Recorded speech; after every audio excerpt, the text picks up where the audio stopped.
Item ಯಾವುದೇ ಇರಲಿ try ಮಾಡಿ ಆಚಿ ಚಿಕನ್ ಮಸಾಲಾ. ರಾಜ್ಯ ಕಾಂಗ್ರೆಸ್ನಲ್ಲಿ ಮುಗಿಯದ ಕುರ್ಚಿ ಕಿತ್ತಾಟ ಈಗ ನೆಕ್ಸ್ಟ್ ಲೆವೆಲ್ಗೆ ಹೋಗ್ತಾ ಇದೆ ಅಂತ ಅನಿಸ್ತಾ ಇದೆ. ಯಾಕಂದ್ರೆ ಇಷ್ಟು ದಿನ ಮಾತುಕತೆ ಆಗಿತ್ತು, 4 ಗೋಡೆಗಳ ಮಧ್ಯೆ ಮಾತುಕತೆ ಏನಾಗಿತ್ತು ಅನ್ನೋದು ನನಗೂ ಸಿದ್ದರಾಮಯ್ಯನವರಿಗೆ ಗೊತ್ತು ಅಂತ ಡಿ ಕೆ ಶಿವಕುಮಾರ್ ಹೇಳ್ತಾ ಇದ್ರು. ಹೈಕಮಾಂಡ್ ಹೇಳಿದ್ರೆ ಐ ಆಮ್ ರೆಡಿ ಅಂತ ಸಿದ್ದರಾಮಯ್ಯನವರು ಹೇಳ್ತಾ ಇದ್ರು. ಆದ್ರೆ ಈಗ ಬಜೆಟ್ ಆದ್ಮೇಲೆ ಯುಗಾದಿಗೆ ಮಹತ್ತರವಾದಂತಹ ಬದಲಾವಣೆ ಆಗುತ್ತೆ ಅನ್ನುವಂತಹ ಒಂದು ಸುದ್ದಿಯ ಬೆನ್ನಲ್ಲೇ ಸಿಎಂ ಮತ್ತು DCM ಅಲರ್ಟ್ ಆಗಿದ್ದಾರೆ ಅಂತ ಅನ್ಸುತ್ತೆ. ತಮ್ಮ ಬಣದ ಆಪ್ತರನ್ನ ಗಟ್ಟಿ ಮಾಡ್ಕೊಳ್ಳೋದಕ್ಕೆ ಈಗ ಪ್ಲಾನ್ ಮಾಡ್ತಾ ಇದ್ದಾರೆ.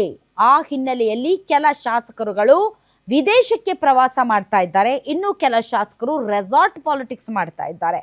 ಸಿಎಂ ಸಿದ್ದರಾಮಯ್ಯ ಟೀಮ್ ವಿದೇಶ ಪ್ರವಾಸ ಪಾಲಿಟಿಕ್ಸ್ ಮಾಡ್ತಾ ಇದ್ರೆ D K Shivakumar team resort politics ಮಾಡ್ತಾ ಇದೆಯಂತೆ.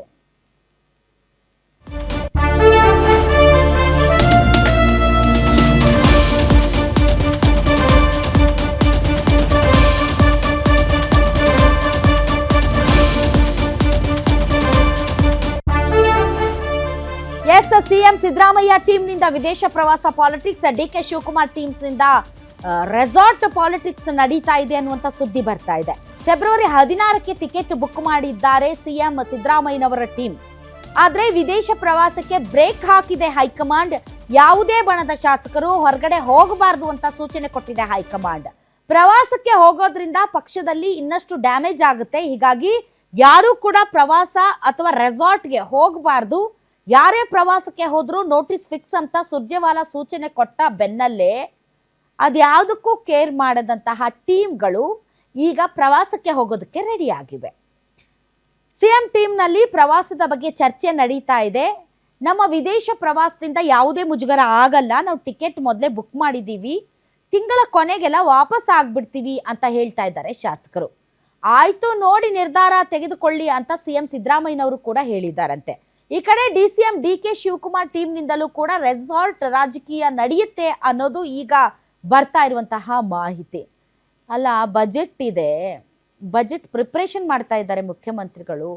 ಮತ್ತೊಂದು ಕಡೆ ಈಗಾಗಲೇ ರಾಜ್ಯದಲ್ಲಿ ಸುಭದ್ರವಾದಂಥ ಆಡಳಿತ ಕೊಡೋದಕ್ಕೆ ಈ ಕಾಂಗ್ರೆಸ್ ಸರ್ಕಾರ ಫೇಲಿಯರ್ ಆಗಿದೆ ಅಂತ ಪ್ರತಿಪಕ್ಷ ಹಾದಿ ಬೀದಿಯಲ್ಲಿ ಅಭಿಪ್ರಾಯ ಮೂಡಿಸ್ತಾ ಇದೆ. ಜನ ಕೂಡ ಕನ್ಫ್ಯೂಸ್ ಆಗಿದ್ದಾರೆ. ಇಂಥ ಟೈಮಲ್ಲಿ ಇದೆಲ್ಲ ಬೇಕಾ ನಿಮಗೆ?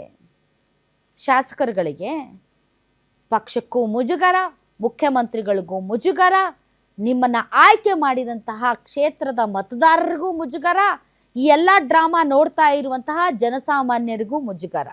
ಈ ರೀತಿ ಪಕ್ಷವನ್ನ ಇಕ್ಕಟ್ಟಿಗೆ ಸಿಲುಕಿಸುವಂತಹ ಇಂತಹ ನಿರ್ಧಾರಗಳನ್ನ ತೆಗೆದುಕೊಳ್ಳೋದ್ರಿಂದ ಪಕ್ಷ ಮತ್ತು ಆಡಳಿತದ ಮೇಲೆ ಯಾವ ಪ್ರಭಾವ ಬೀರುತ್ತೆ ಅನ್ನೋ ಒಂದು ಕಾಮನ್ ಸೆನ್ಸ್ ಇಲ್ವಾ ನಿಮಗೆ ಶಾಸಕರುಗಳಿಗೆ? Very sad. ಈ ಬಗ್ಗೆ ಹೆಚ್ಚಿನ ಡೀಟೇಲ್ಸ್ ಕೊಡ್ತಾರೆ ನಮ್ಮ ಕಲೀಗ್ ವೀರೇಶ್ ದಾನಿ, ನೇರ ಸಂಪರ್ಕಕ್ಕೆ ಬಂದಿದ್ದಾರೆ. ವೀರೇಶ್, ಇವ್ರಿಗೇನು ಬುದ್ಧಿ ಇಲ್ವಾ ಶಾಸಕರುಗಳಿಗೆ? ಏನು ಟೈಮಿಂಗ್ ಇದು? ಈ ಟೈಮಲ್ಲಿ ಗುಂಪಾಗಿ ಹೊರಗಡೆ ಹೋಗೋದ್ರಿಂದ ಜನರಲ್ಲಿ ಒಂದು ತಪ್ಪು ಅಭಿಪ್ರಾಯ ಮೂಡುತ್ತೆ ಅನ್ನೋಂಥ ಕಾಮನ್ ಸೆನ್ಸ್ ಇಲ್ವಾ ಇವರಿಗೆ? ಹೈಕಮಾಂಡ್ ಸೂಚನೆ ಕೊಟ್ಟರು ಅದನ್ನು ಧಿಕ್ಕರಿಸಿ ಹೋಗ್ತಾರೆ ಅಂದರೆ ಇವ್ರಿಗೆ ಕೇಳೋರು ಯಾರೆಲ್ಲ ಅಂದಂಗೆ ಆಯ್ತು ಇವರಿಗೆ. ಖಂಡಿತವಾಗಿಯೂ ರಾಧಾ, ತಾವು ಹೇಳಿದ ಹಾಗೆ ಸಿಎಂ ಸಿದ್ದರಾಮಯ್ಯನವರು ಬಡ್ಜೆಟ್ನ ಸಿದ್ಧತೆಯಲ್ಲಿರುವಂಥದ್ದು. ಆದರೆ ಈ ಬಡ್ಜೆಟ್ನ ಸಿದ್ಧತೆಯ ಸಂದರ್ಭದಲ್ಲೇ 30ಕ್ಕೂ ಹೆಚ್ಚು ಶಾಸಕರುಗಳು ಎಲ್ಲರೂ ಸಹ ನ್ಯೂಜಿಲೆಂಡ್ ಮತ್ತು ಆಸ್ಟ್ರೇಲಿಯಾ ಪ್ರವಾಸಕ್ಕೆ ಹೋಗಲಿಕ್ಕೆ ಸಿದ್ಧರಾಗಿರುವಂಥದ್ದು. ಸಿದ್ದರಾಮಯ್ಯನವ್ರನ್ನ ಫೆಬ್ರವರಿ ಅಂತ್ಯದ ವೇಳೆಗೆ ಹೈಕಮಾಂಡ್ ನಾಯಕರುಗಳು ಕರೆಸಿ ಚರ್ಚೆಯನ್ನ ಮಾಡ್ತಾರೆ ಅನ್ನೋ ಒಂದು ಸಾಕಷ್ಟು ಮಾತುಗಳು ಇರುವಂಥದ್ದು. ಈ ಸಂದರ್ಭದಲ್ಲಿ ಫೆಬ್ರವರಿ 16ಕ್ಕೆ ಆಸ್ಟ್ರೇಲಿಯಾ ಮತ್ತು ನ್ಯೂಜಿಲೆಂಡ್ಗೆ ಹಾರಲಿಕ್ಕೆ ಸುಮಾರು 35ಕ್ಕೂ ಹೆಚ್ಚು ಶಾಸಕರುಗಳು ಈಗಾಗಲೇ ಟಿಕೆಟ್ ಅನ್ನು ಬುಕ್ ಮಾಡಿರುವಂಥದ್ದು. ಈಗಾಗಲೇ ಶಾಸಕರುಗಳು, ಅದರಲ್ಲೂ ವಿಶೇಷವಾಗಿ ಸಿಎಂ ಸಿದ್ದರಾಮಯ್ಯನವರ ಬಣದಲ್ಲಿರ್ತಕ್ಕಂಥ ಶಾಸಕರುಗಳೇ ವಿದೇಶ ಪ್ರವಾಸಕ್ಕೆ ಹೋಗೋ ವಿಚಾರ ಹೈಕಮಾಂಡ್ ನಾಯಕರುಗಳಿಗೆ ಗೊತ್ತಾದ ಬಳಿಕ ರಾಜ್ಯ ಉಸ್ತುವಾರಿಯಾಗಿರ್ತಕ್ಕಂಥ ರಣದೀಪ್ ಸಿಂಗ್ ಸುರ್ಜೇವಾಲಾ ಅವರೇ ಸ್ವತಃ ಎಲ್ರಿಗೂ ಸಹ ಯಾರೂ ಸಹ ಸದ್ಯಕ್ಕೆ ವಿದೇಶ ಪ್ರವಾಸ ಮಾಡುವಂಥ ಅವಶ್ಯಕತೆ ಇಲ್ಲ, ಒಂದು ಕಡೆ ಅಧಿಕಾರ ಹಂಚಿಕೆ ವಿಚಾರ ಚರ್ಚೆ ಆಗ್ತಾ ಇದೆ, ಇನ್ನೊಂದು ಕಡೆ ಬಡ್ಜೆಟ್ನ ಸಿದ್ಧತೆಗಳು ನಡೀತಾ ಇವೆ, ಈ ಸಂದರ್ಭದಲ್ಲಿ ಪ್ರವಾಸ ಮಾಡೋದು ಸರಿ ಅಲ್ಲ ಅನ್ನೋ ಒಂದು ಸೂಚನೆಯನ್ನು ಕೊಟ್ಟರೂ ಸಹ ಶಾಸಕರುಗಳು ನಾವು ನಮ್ಮ ಕುಟುಂಬ ಸಮೇತವಾಗಿ ಪ್ರವಾಸಕ್ಕೆ ಹೋಗ್ತಾ ಇದ್ದೀವಿ, ಈಗಾಗಲೇ ಟಿಕೆಟು ಸಹ ಬುಕ್ ಆಗಿದೆ, ನಾವು ಹೋಗ್ತೀವಿ ಅನ್ನೋ ಒಂದು ಪಟ್ಟನ್ನು ಹಿಡಿದುಕೊಂಡು ಕೂತಿರುವಂಥದ್ದು ಸಿಎಂ ಸಿದ್ದರಾಮಯ್ಯನವರಿಗೂ ಸಹ ಸಾಕಷ್ಟು ಕಷ್ಟವಾಗ್ತಾ ಇರುವಂಥದ್ದು. ಯಾಕಂತಂದರೆ ಅವರ ಆಪ್ತರನ್ನು ಈಗಾಗಲೇ ಅವರು ಕುಟುಂಬ ಸಮೇತರಾಗಿ ಹೋಗ್ತಾ ಇದ್ದಾರೆ ಅನ್ನುವಂಥ ಸಂದರ್ಭದಲ್ಲಿ ಅವರನ್ನ ತಡೆ ಹಿಡಿಲಿಕ್ಕೆ ಸಿಎಂ ಸಿದ್ದರಾಮಯ್ಯನವರಿಗೂ ಸಹ ಸಾಧ್ಯವಾಗ್ತಾ ಇಲ್ಲ. ಈ ವಿಚಾರಕ್ಕೆ ಸಂಬಂಧಿಸಿದಂತೆ ಇದೀಗ ಕಾಂಗ್ರೆಸ್ ಹೈಕಮಾಂಡ್ ಮಟ್ಟದಲ್ಲೂ ಸಹ ಸಾಕಷ್ಟು ಚರ್ಚೆ ಆಗ್ತಾ ಇರುವಂಥದ್ದು. Radha, okay, thank you Veeresh. ನಿಮ್ಮ ಈ ಎಲ್ಲ ಮಾಹಿತಿಗಾಗಿ ಡೆಫಿನೆಟ್ಲಿ ಶಾಸಕರುಗಳಿಗೆ ಒಂದು ಸ್ವಲ್ಪ ಆದರೂ ಬದ್ಧತೆ ಇದ್ದರೆ, ಯಾಕೆ ಅಂತಂದರೆ ಇದು ನೀವು ನಿಮ್ಮ ಪಕ್ಷದವರು ಮಾಡ್ಕೊಂಡಿರುವಂಥ ಕರ್ಮಕಾಂಡ. ಪದೇ ಪದೇ ಕುರ್ಚಿ ಕಿತ್ತಾಟ ಅಂತ ಆಡಳಿತದಲ್ಲಿ ಬಿಗಿ ಇಲ್ಲ, ಶಾಸಕರುಗಳು ಯಾರ ಮಾತು ಕೇಳ್ತಾ ಇಲ್ಲ ಅನ್ನೋಂತಹ ಅಭಿಪ್ರಾಯದ ಮಧ್ಯೆ ನೀವು ಫಾರಿನ್ಗೆ ಹೋಗ್ತೀವಿ, ರೆಸಾರ್ಟ್ಗೆ ಹೋಗ್ತೀವಿ ಅಂತಂದರೆ ಇನ್ನೂ ಪಕ್ಷಕ್ಕೆ ಡ್ಯಾಮೇಜ್ ಆಗುತ್ತೆ.